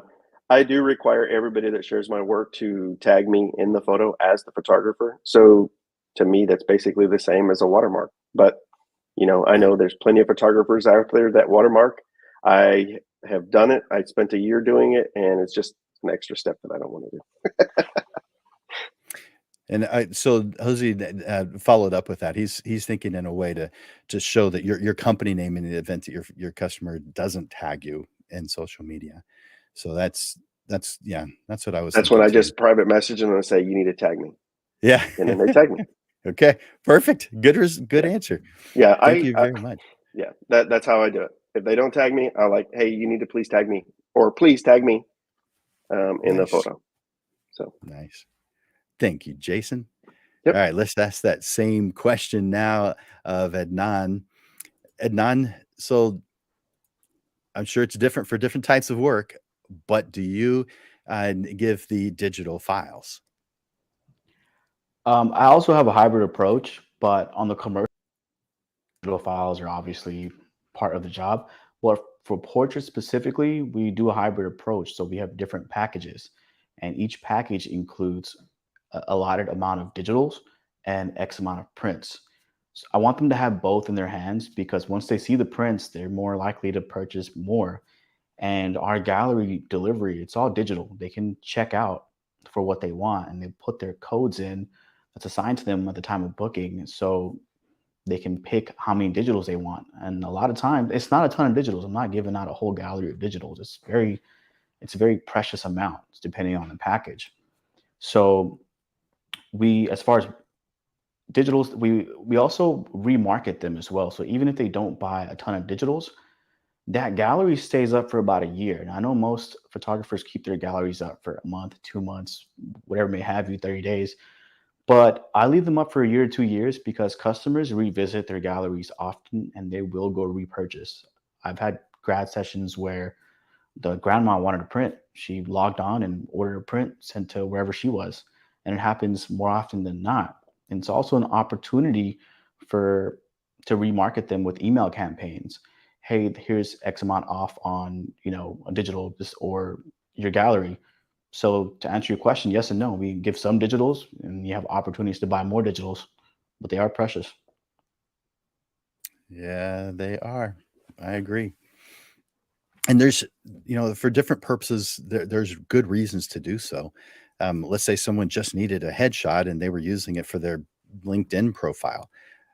Obviously, they need digital files for that, and so they might buy a print for some other purpose. But if they've told you specifically, "I'm getting it for my LinkedIn account, my Facebook account, whatever it is," then you know exactly what it is they need as an end result, and it's a digital file. So Yeah, for a lot of exactly. commercial purposes that you do it for, I'm sure that most of your clients need those files. Yeah, it's crazy. I did an opening for Amazon warehouse here in San Antonio, and I didn't give them prints. They got digitals. But when I went back for a follow-up visit, a lot of the photos I took, it was on their wall. They put a whole wall up of all the photos I took. It was like 20 photos, but I missed the opportunity to sell them that digital. Sorry, sell them the print looking back. So it's definitely something I'm going to offer commercial clients as well. That's interesting. So does that make you change how you deal with this or how you approach it so that either you get the opportunity to do that or it's more funneled into what you want as an end result? I mean, we have a digital approach in our delivery, and obviously we want to have a human approach to every customer interaction, but that's just not always the case at scale.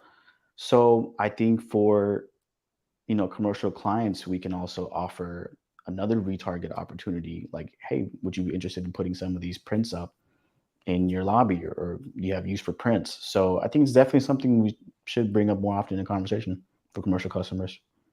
Very good. All right.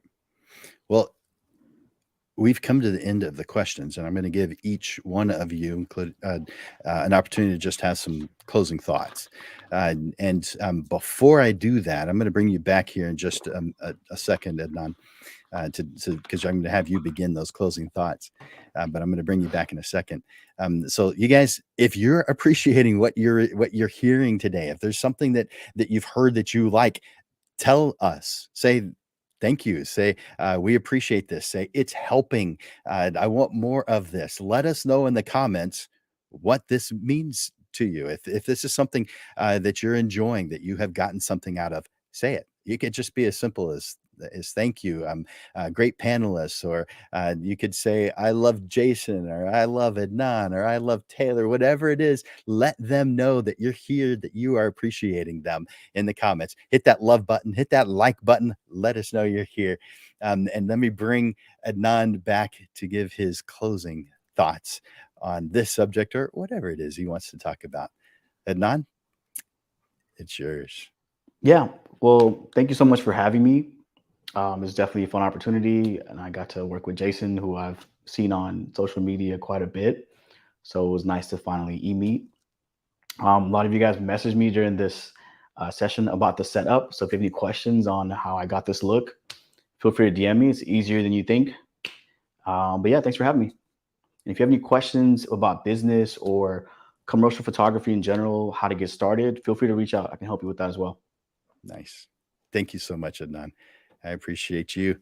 And let's see. How about if Taylor shares her closing thoughts? Let's bring Taylor on. Hey, Taylor. Hey, well, I do want to thank you guys for bringing me on here today. It was cool connecting with you all. For whoever's watching, I hope that your business, your goals, your photography journey, I hope it's going just so amazing for you, whether you're in the startup phase or you're an established business. The best advice I can give you as far as interacting with potential clients is your best asset is you. What you bring to the table, what value you can provide to them, that's going to be your biggest tool. So definitely do market that. And something I like to say and tell people is that a lot of times people don't know that they need you until you let them know. So sometimes you have to go up to that customer who might not even value photography, and you might have to let them see like how much value you can provide to them. Sometimes you have to make a customer. Sometimes they're not always going to come to you. So, I just wish you all the best with your potential clients out there. And again, thank you for having me. I like that, Taylor. You do have to create your own market. And people often ask me, I mean, I'm a photography teacher, so it's no surprise to you that I get that question all the time, or something along the lines of, my marketing's not working, nothing's happening. I put this post out there and I get a couple of likes, but no one actually buys, or too few to make it profitable. And so, what is going on? How am I not able to make it happen? And the answer is what you just said. You have to create your target market by defining who it Sometimes is they that you just want and don't going know that after them. sometimes they just don't know that they need you yet. That's right. Yeah. That's right. And you do, because you're the expert. You know exactly what it would take to make them, to help them reach whatever goals. Now, it may be through conversation that you realize that you are now that right person, but you are putting yourself out there in order to make that happen. If you're sitting back waiting for the phone to ring, waiting for an email to come in, checking your direct messaging or your text constantly, you're wasting a lot of time. Yeah. Because that's not how most of us get our business. Now, that doesn't mean that's the only way, because Adnan mentioned that he uses a funnel system that does cause business to come in that way. And so each one of us is different. Each type of work, the type of work that we do is different. And yours being as specific as it is, you know who your target market is. And so you're going after them. You're Yes. letting them know. Yes. And it's working for you. Mhm. Thank you, Taylor. Thank you so much. Let's bring on Jason to share his closing thoughts. So, Jason, the floor is yours. Yeah, first of all, thank you again so much for having me. I really do appreciate it. I love talking to other photographers and, I don't know, giving my opinions. I used to be one to think, I don't have anything that anybody wants, but I do really, truly appreciate you bringing me on. And you guys kind of mentioned it. You got to work at it. It's not easy. I've been pushing really hard in that senior market for probably 3 to 4 years, and I feel like finally I'm getting traction. And there's been more, but it's not something that's just going to happen overnight. And if you're sitting there waiting, and that's the photographer I was from 2010 to 2013, I was the photographer sitting there waiting for people to want to use me. And I didn't go out there and create that need for them to want to use me. And so that's basically what I've done. And that's my biggest advice to any newer photographer, or maybe a struggling photographer, or somebody in that rut, is push, push, push, push, push, and create the need for your work. And again, if you love what you're doing, keep doing it no matter what, right? I mean, find a way to keep doing what you do, and have fun with it. Have fun with it as much as you can. Create the need and have fun. Perfect. Exactly. Thank you so much, Jason. Yeah. Thank you very much. Glad you're here. So I'm going to be bringing all three of them on here in just one moment. Before I do that, I'm going to tell you what the upcoming classes are. So we do this every single Monday, and it's totally free. But it's every Monday at noon, except for the second Monday of each month, which today is. And so each Monday at noon, we have a new business lesson. And so let's talk about the upcoming shows that we have coming. So next week, 1 week from today, Monday at noon, we're going to be talking about how a busy person, because most of us creatives are, how a busy person makes 10,000 a month in portrait photography. Now, some do a whole lot better than that. Most do a whole lot worse, but how does a busy person do it? That's what we'll be talking about next week. That's on, bring up that banner. That is the 21st. So November 21st, how a busy person makes 10,000 in a month. And then on the 28th, the last Monday of November, can you believe that? We're already there, is from a dream to full time in just 6 months. What are the steps you have to take? Some of us have been doing it for a lot longer than 6 months, but we're not yet full time. So this may be pretty important to you to watch. What are the steps I need to take to go from that dream of being a full time photographer or making a full time income with part time work? Because that's available too. I'll give you an example of at that session of one photographer who only works on Tuesdays and Thursdays. That's it, Tuesday and Thursday, and she brings in over 300,000 a year. I'll be sharing with you that example and more on November 28th. And then on December 5th, we'll be talking about the things that 2022 has taught photographers. I'll be sharing with you the top things that I've found in 2022 that photographers have learned from or have benefited from. And then our next panel is on December 12th, and it's on a very similar subject. What have I learned this year?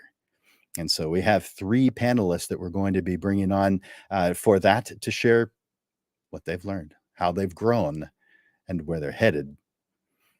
On December 19th is what to do before the end of the year. There are some things you need to do before you close out the end of the year. Let's talk about those on December 19th. Put that on your calendar. And to round out 2022, the last episode of the Portrait Profit Show for 2022 is the last minute review of your 2023 plan. Hopefully you've already completed your 2023 plan, but I know not everyone has, and this is a busy time of year to be creating it. Those of you who watch this show regularly know that I think it's a good idea to have your next year planned by May of the year before. So by May of 2022, May of 2023 should already be planned. Now, that doesn't mean you can't make changes and adjustments. It's just that that general plan should already be done. And that's when you're just starting off. After that, it should start actually earlier than that. But that's just this one guy's opinion. So that is what's coming for the rest of the year with the Portrait Profit Show. I want to bring Amanda on real quick. Hey, Amanda. Hello, Jim. So how are you enjoying these guys, this wonderful panel? And they answered the questions brilliantly. I love that everybody had their own spin on it, especially from different industries within the photography market. So I thought it was great. I learned a lot, and there's a lot of things that they even said that, resonate with, my company. So not only do I hope everybody in photography learned, I know a separate business owner in printing, I learn a lot from that as well. Especially with, frequently asked questions, I feel like, in any business, those questions that people ask us, they're the things that start the conversations for us. They get our creative juices flowing. We're natural. Any business owner is a natural problem solver. Anybody that's successful in business is a natural problem solver. So, that's where you learn to see what you're made of as a business owner, how you adapt your business to the needs of your clientele, how you select your clientele based on the questions that they're asking. So I really hope that you learned a lot from this, because those frequently asked questions are just so important to developing the business in a direction that you and your clients want it to go. Totally agree with that. Yeah, that's perfect. Well, how about if we bring them on one last time, bring all of them on to say goodbye and give you guys a chance to say thank you in the comments. Let them know that you appreciate them. I know a lot of you already have, but let them know that you appreciate them. So let's bring everybody back on. Ednan and Taylor and Jason. You guys rock. Thank you for coming on. Thank you for having us. Yeah, thank you. I'm glad to be here. Yeah, thank y'all so much. I mean, we really appreciate y'all taking your time out of your evening. I know, again, it's a busy time of year, and it's only going to get crazier as we move into December. So thank you so much for your dedication, also to the San Antonio photography community and the community at large. Because just too often, I know Jim and I both hear it, and I'm sure some of y'all hear it as well. Where do we find mentors? Where do we find individuals willing to share kind of these trade quote unquote secrets? And really, Portrait Profits is one of those places that Jim has created. Digital Pro Lab helps sponsor to be able to provide that to people and share individuals like yourself out to the community, so that y'all can become mentors. I'm a huge advocate of mentorship, and thank you so much for being mentors through this and through other avenues that I'm sure y'all are partaking in to help your community. So thank you again for taking the time. Absolutely. Another great set of panelists. You guys, you're awesome. And we definitely appreciate what you're doing, like Amanda said, for the photographer community, both local in San Antonio and beyond. And so thank you for sacrificing your time. Obviously, you have other things that you could be doing, but you have chosen to give your time to the photographer community. And Amanda and I definitely appreciate that. So thank you. We appreciate you guys too. Oh, yeah. Thanks. We appreciate that too. All right. So we're gonna everybody say bye, and we're gonna take them back off. And thank you guys once again.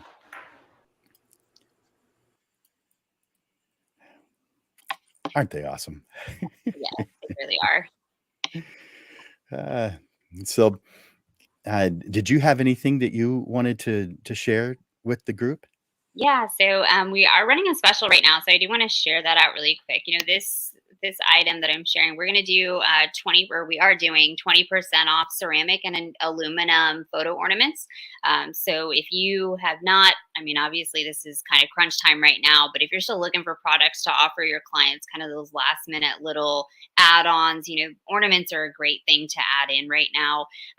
If you're looking to potentially thank customers that are near and dear to your heart, that have been patrons to your company over the last year, and you wanted to give them kind of a top of mind little gift at the end of the year. These little ornaments are great for that as well, and they're very affordable, whether you're doing the aluminum one or you're doing the ceramic one.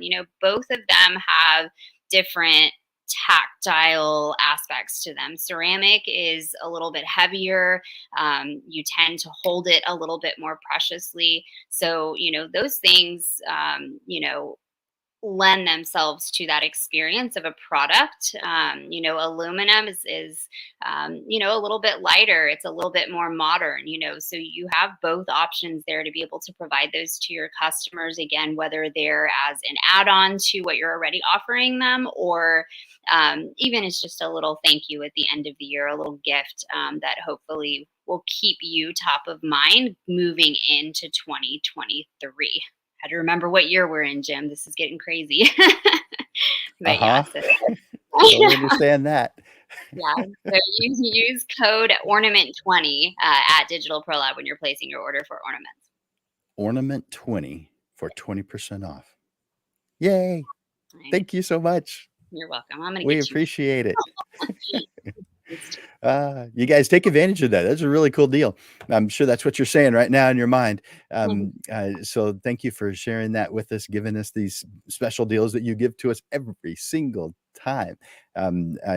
Obviously, you don't have to do anything, and yet you do. You step up and above every expectation in every category. The photography community is. We have a wonderful thing in Digital Pro Lab and Amanda and her team, because they love us, and they do things that is over and above that they don't have to do, and because they want us to, they want to see us succeed, they want to see us grow, they want to see us happy. It makes them happy to see us happy, and so that's why she's doing all these things, sponsoring the Portrait Profit Show, and sponsoring lots of other different things, putting her time and energy into things, giving us discounts just for showing up. I mean, we didn't really do a whole lot to earn that 20% off, and yet she's giving it to us. We appreciate you and your team at Digital Pro Lab. Absolutely. Thank you so much, Jim. Of course. All right. And so, is there anything else that you want to say before I start wrapping up? No, I think you're good. Thank you. Oh, you know what? I guess I should probably put this one up. Tony says, I'll be ordering some ornaments. Good. Thanks, Tony. Appreciate you saying that, and appreciate you taking advantage of the special. All right. Well, thank you so much, Amanda. I'll bring this thing to a close. All right, you guys. So the Portrait Profit Show is made just to uplift photographers. That's its sole purpose. That's why we don't charge anything for it. That's why we bring on speakers who know something about what it is that they do to share their thoughts. It's why I prepare something each week for you so that you have something to grow with that week. And it's not costing you anything. And so today we talked about the frequently asked questions that we get from prospects. And our 3 panelists did a wonderful job in answering those questions. I want to tell you 2 things before I let you go, and that is I want to continue giving you something, and that is a business assessment consultation. For one, there's 2 things I want to tell you about. This is just the first, and this is how you get the this business assessment consultation. Now, I have a regular version of this that costs about $400, but this I'm giving you for free. All you have to do, and I'm going to put it as soon as I copy it, I'm going to put it in the comments. All you have to do is go to this address, and this will take that's coming up in the comments as we speak. This will take you to my schedule so that you can schedule this free business assessment consultation. Now, I do this once per year per individual. So you can't be doing this once a week. That would be a coaching program at that point. And I'm happy to do that for you because, well, I got to do something that puts money on the table. My kids like to eat, and we do like to have a roof over the house, and electricity is pretty nice. So yeah, I charge for most of the stuff that we do, but this isn't one of them. I invite you and encourage you to take advantage of the business assessment consultation. Now, in addition to that, I take a photographer to lunch with me every Tuesday to the Dominion Country Club. Now, nice place, great food. All I ask is that you click on a link and put yourself on my calendar. Yep, that's it. Then, of course, you have the responsibility of showing up. So I'll put that in the. I'll put that here at the bottom, also, and I'll put it in the comments so that way you just have a link that you can click on. So showing up right now should be that link. So you just have to click on it. It takes you to only my Tuesdays and what Tuesdays I have available. And I'm inviting you right now. Take advantage of that. Lunch with Landers. All right, you guys. This was fun. I invite you to not only benefit from this yourself, but to share this with others. Let others know about the Portrait Profit Show. If you feel like you got something out of this today, if you feel like it was valuable, take a moment and let others know about it.